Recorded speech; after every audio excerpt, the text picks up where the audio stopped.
नवीन व्हिडिओमध्ये आपलं स्वागत आहे। आज मी तुम्हाला दाखवणार आहे चिरकुट मछली।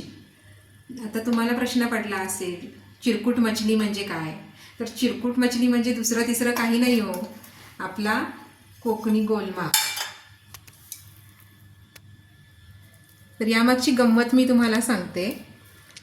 माझा मुलगा लहान असताना अशा ह्या गोलम्याला चिरकुट मछली म्हणायचा। चिरकुट म्हणजे छोटी छोटी मछली, छोटा मासा म्हणजे चिरकुट मछली म्हणून ते आता आमच्या लक्षात कायम राहिलं आणि आम्ही आता कधी गोलमा घरी केला तर ते चिरकुट मछलीच असं म्हणतो।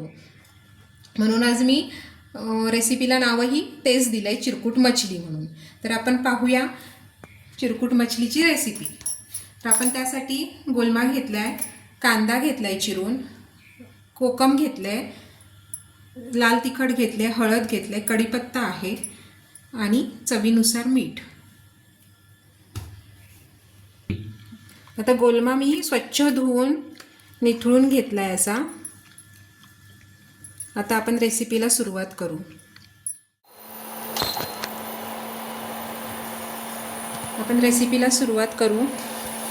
आपण तेल तापायला ठेवलंय। इंडक्शनवरती करत असताना सुरुवातीला तेल तापेपर्यंत आपण टेम्परेचर कमी ठेवायचं हां, नाहीतर फोडणी करपते। आपले तेल गरम झालेलं आहे। कढीपत्ता टाकून घेऊ। कढीपत्ता छान तडतडला आहे। आता कांदा घालू।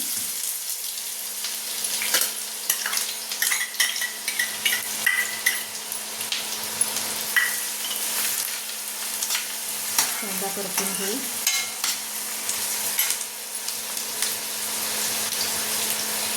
कांदा भाजत असताना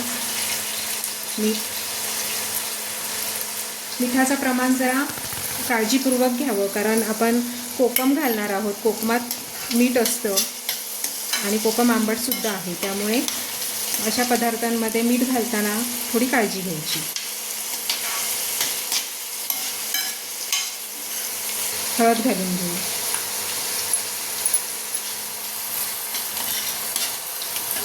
कांदा छान भाजत आलाय। आता अजून 1 मिनिटभर आपण भाजून घेऊ कांदा। कांदा भाजत आलाय आपला। चटणी घालून घेऊ, लाल तिखट,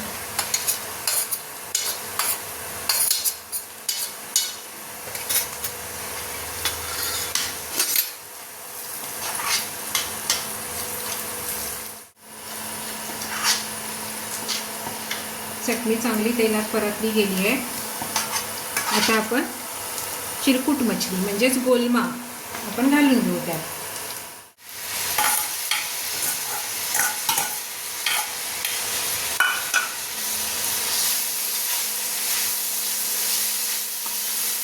छान परतून घ्यायचं।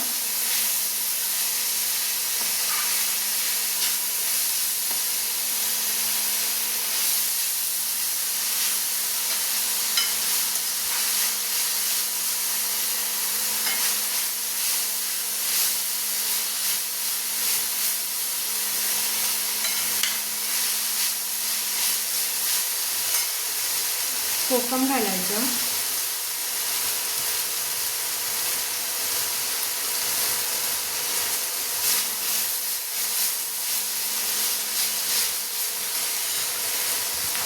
आणि थोडं गरम केलेलं पाणी ओतायचं।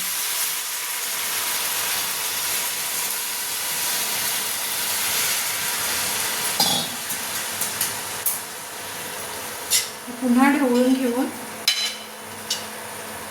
त्याच्यावर झाकण मारून ठेवायचं।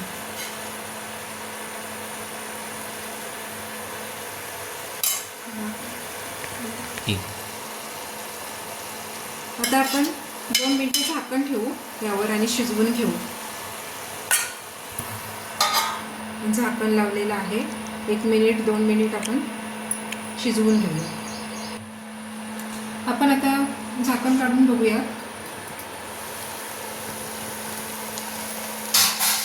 तयार झालेला आहे।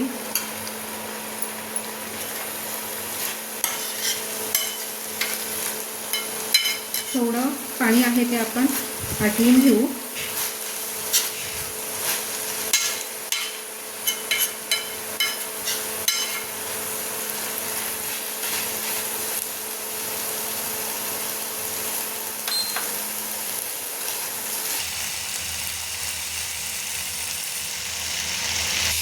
आता चिरकुट मछली आपली तयार आहे. आता मी इंडक्शन बंद करते. आता आपण वाढून घेऊ ताटात.